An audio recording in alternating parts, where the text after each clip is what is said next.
buenas noches, ¿cómo están? Bienvenidos a ABC Debate, nuevo capítulo en este día jueves 25 de octubre. Gracias por acompañarnos todos los jueves. Nosotros queremos poner al tapete hoy un tema que fue, digamos, el que sorprendió la semana pasada porque uno creía que estaba encaminado hacia una solución. Este tema tan sensible, una obra pública, una inversión importante, una solución a un problema grave que tenemos, pero se encararon mal, evidentemente, las cosas. Y hoy queremos desentrañar un poco cómo está la situación y qué es lo que se viene, qué es lo que muchos quieren saber.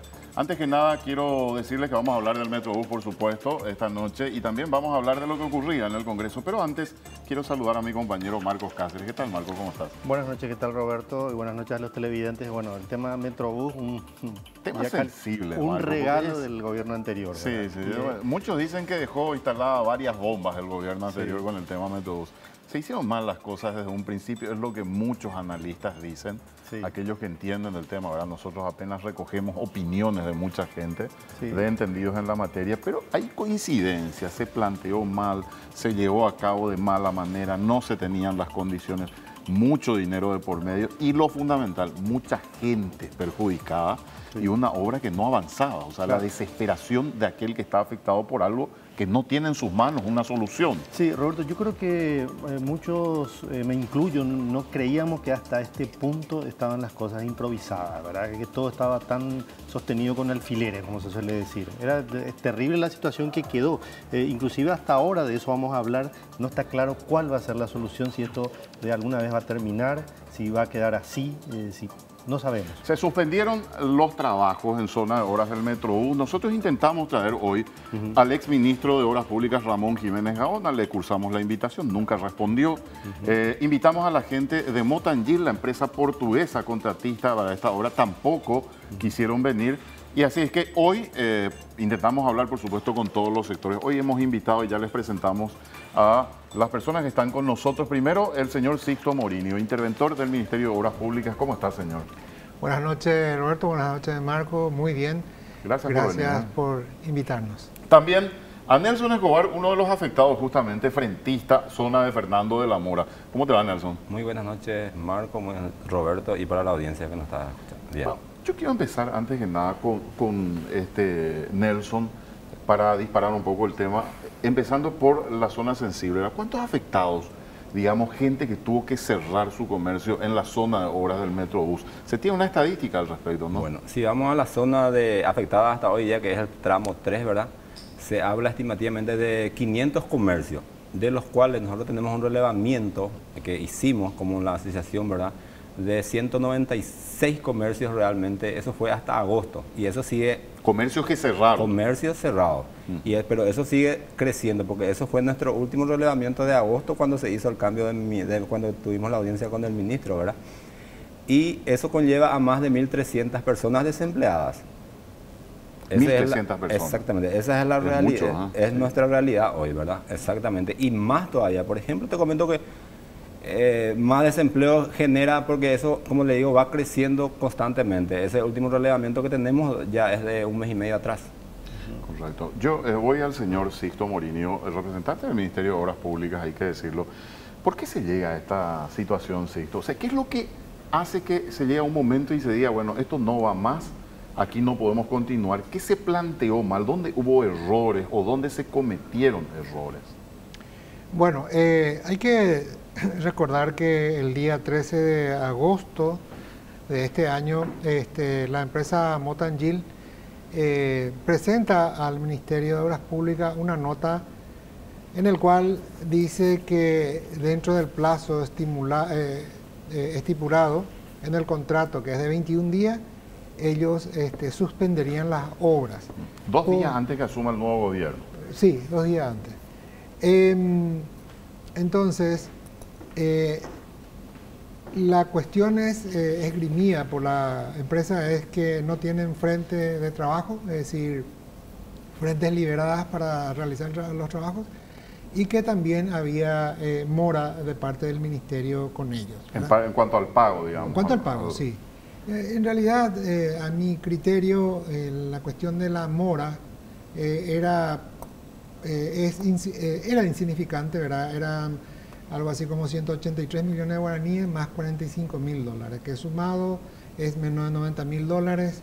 Y eso, si uno toma en porcentaje del total del contrato de 70 millones de dólares, bueno, es 0,00x, ¿verdad?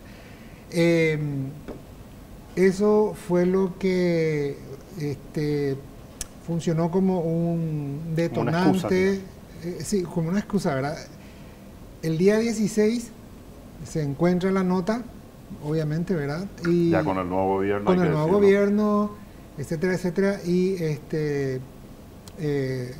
entonces se toma el asunto, se paga, se analiza previamente, ¿verdad?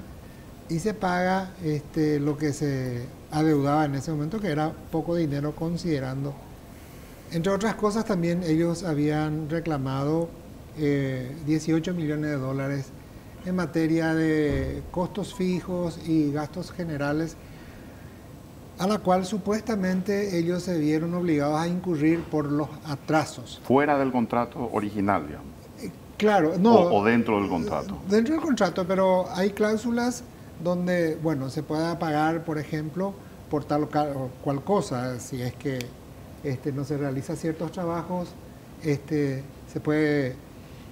Estos montos han sido analizados, pero no, a criterio del ministerio no correspondía o no corresponden hasta ahora por lo menos. Pero, hay algunos puntos sí que se puede reconocer. ¿Pero realmente hubo falta de compromiso por parte del Estado en liberar la franja como para que ellos trabajen o fue solo una excusa de eso? ¿Es real o no el reclamo?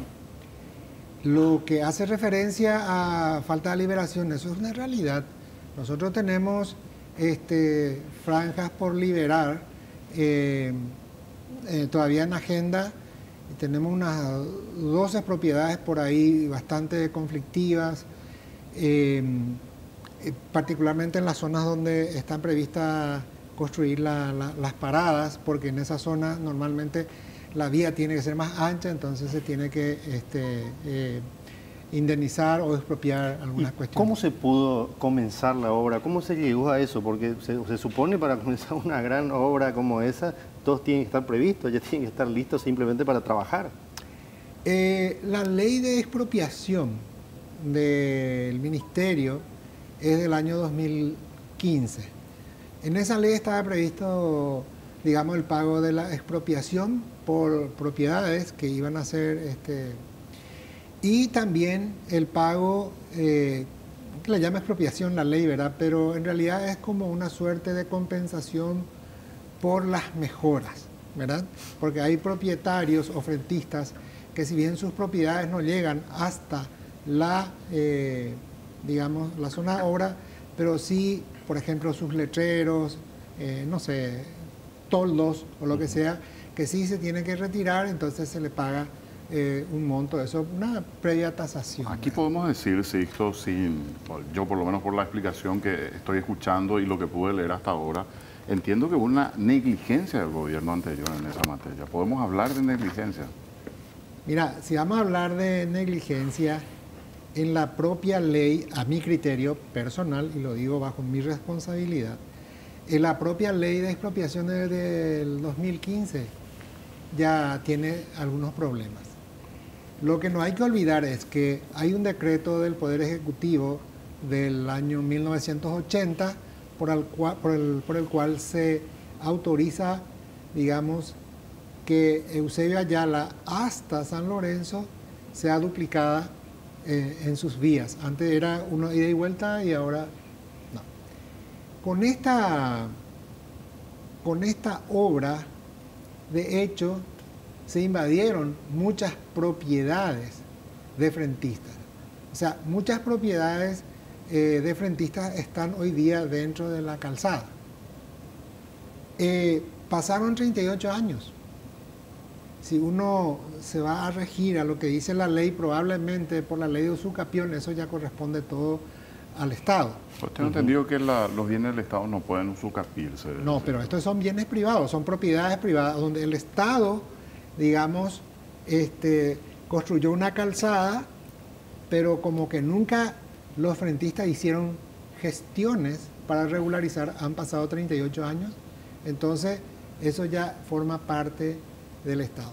Pero hay un problema grave ahí, que la municipalidad siguió cobrando impuesto inmobiliario sobre la superficie total de esas propiedades. Sin tener en cuenta aquel sin decreto. tener en cuenta aquel decreto que ha construido, digamos, calzada en algunas Yo propiedades. quiero volver al tema, o sea, Sí. si hablamos aquí de que hay un proyecto, tiene que haber un proyecto ejecutivo, un plan de trabajo, etcétera, etcétera. Hay proyectos ejecutivos. Entonces, pero, o sea, hay zonas liberadas donde no avanzaron las obras, porque ahí ya sería negligencia de la empresa. Porque el comunicado dice que ellos en las zonas que fueron liberadas avanzaron casi en un 100% las obras. Hubieron problemas, digamos, en primer lugar, problemas de liberación por esto que acabo de citarte, ¿verdad? Tema de los años tema legal, 80, digamos, ¿no? legal, donde Histórico. el frentista dice, no, yo quiero que me expropie, pero la ley esta no nos permite a nosotros expropiar El propio bien del Estado. aquel bien, aquella propiedad que en los años 80 ya fue invadido. Hay un dictamen incluso de la Procuraduría General que a consulta del Ministerio, eso nos dice claramente que eso no se puede expropiar, ¿verdad? Ahora, el problema es tan complejo que, por lo que usted cuenta, por ejemplo, se puede llegar a la situación de que los frentistas reclamen que la municipalidad les devuelva todo lo que les cobró de impuesto inmobiliario, por esa Yo creo que es un Hay tema que muchas- se tiene que empezar hay muchas a derivaciones. negociar. Hay muchas derivaciones. Yo no creo que el municipio tampoco vea eso con cierto, digamos, con cierto agrado. Pero bueno, es un tema que hay Pero que discutirlo con él. me Sí. gustaría dejarlo ahí brevemente, Sixto, Sí. y pasar a Nelson. A ver, o sea, ustedes estaban en conocimiento de esta situación. Bueno, ¿no? para hacer un poco de historia, Sí. ¿verdad? Esto hace más de 3 años atrás, cuando se empezaron a hacer las primeras reuniones informativas a tambor batiente, llevado por el ingeniero Riarola, se empezaron a desnudar las falencias del proyecto. Se empezaron a ver la factibilidad, la inviabilidad. Habíamos denunciado esto, se había previsto esto, le habíamos dicho. Es cierto que el tema de la franja de dominio nunca fue liberado, no se hizo bien desde el comienzo, porque si vas a hacer una obra, tenés un proyecto de 14 por 20 y tu terreno es 12 por 30, de un lado te falta 2 metros y vos ya iniciaste tu obra sin tener el terreno. Eso es por un lado. Por otro lado, en cuanto a lo que dice el interventor Sixto, ¿verdad? Es cierto, si bien no se liberó las zonas de los costados, ¿por qué no hicieron todo? El carril del Metrobús está en el medio, si se fijan. ¿Por qué no hicieron y tomaron? Porque el medio, hasta calle última, o sea, Mariscal Estigarribia, le corresponde al ministerio, es propiedad. Porque O sea, nosotros esa siempre, es una zona que no está en discusión, por llamarlo de alguna manera. en el medio, Lo del porque medio. inclusive nosotros le atacamos al intendente de Fernando y él nos había dicho, yo no puedo hacer nada. No es el caso de Asunción, que Asunción les para. ¿Por qué les para Asunción? Porque tiene poder, o sea, tiene dominio sobre la ruta Eusebio-Ayala. Tiene poder. En el caso de Mariscal Estigarribia, en Fernando de la ruta Mora, internacional, el está bajo el intendente poder siempre de- o sea, no es el lado de la mano, siempre nos digo, yo no puedo hacer nada. Es su derecho, ellos están en su dominio. Y esa zona del medio es todita del ministerio. ¿Pero qué es lo que pretendían ustedes, Nelson? Que se haga el trabajo en el medio Y hasta sí, que sí, se sí. pueda No, liberar no, toda la zona. con la excusa que pone la empresa constructora, que para mí es la más negligente de todas, que es una empresa de portafolio, porque no tiene una máquina registrada. Eso es demostrable. Hasta los equipos informáticos tienen por leasing, o sea, no es suyo. Los vehículos que tienen su nombre ya verificamos, está prendado. Es una empresa que vino a facturar y a subcontratar, y según la ley, bueno, eso es otro tema, ¿verdad? Que solamente el 15% podrían subcontratar. Ellos subcontrataron todo. O sea, las falencias desde el principio fueron notorias. Y eso No. es responsabilidad del anterior gobierno. Exacto. No, nosotros justamente yo personalmente le dije al ministro Wynn que él deslinde responsabilidad, porque esto le va a llevar a él. ¿Confían en la labor del ministro Dins ustedes con lo que pueda hacer de la obra? Si usted me pregunta en lo que a mí respecta, personalmente es en la única persona que confío todavía, pero no en su primer anillo, por decirlo así. Yo pienso, disculpa, ya no sé si sos parte, pero yo pienso que una vez le dije en un canal también que él sigue durmiendo con el enemigo. Dentro de su propio equipo hay personas que juegan a dos puntas. Es mi opinión personal, tal vez esté equivocado.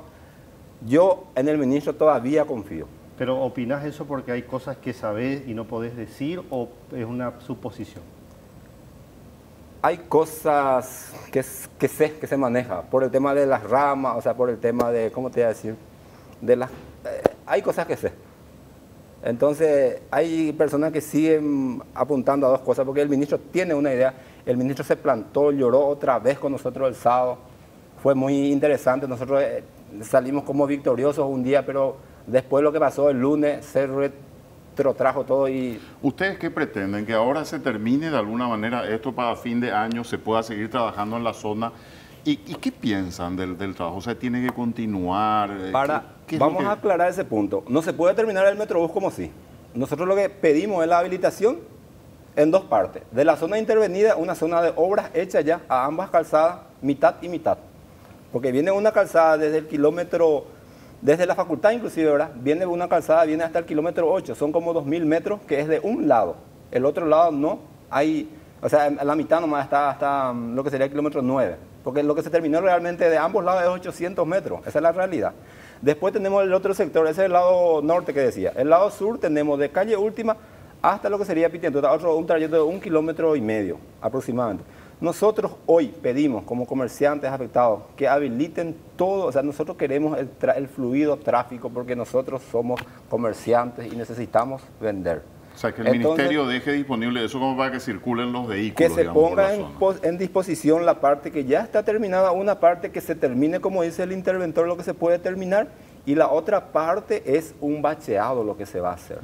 Bueno, y eso ustedes lo quieren antes de diciembre. Yo necesito, porque yo el 23 de diciembre se compra ropa y se compra, no sé, bebidas, no se compra productos que nosotros estamos vendiendo. Yo a mitad de noviembre, a fin de noviembre, tienen que estar habilitados para que yo pueda comercializar. Me gustaría dejarlo ahí brevemente. Estamos con Nelson Escobar, frentista, y Sixto Morinio, interventor del Ministerio de Obras Públicas. Vamos a hacer una breve pausa y después le vamos a dar la palabra a Sixto, que está justamente queriendo opinar sobre esto mismo que decía Nelson. Después de la pausa estamos con más.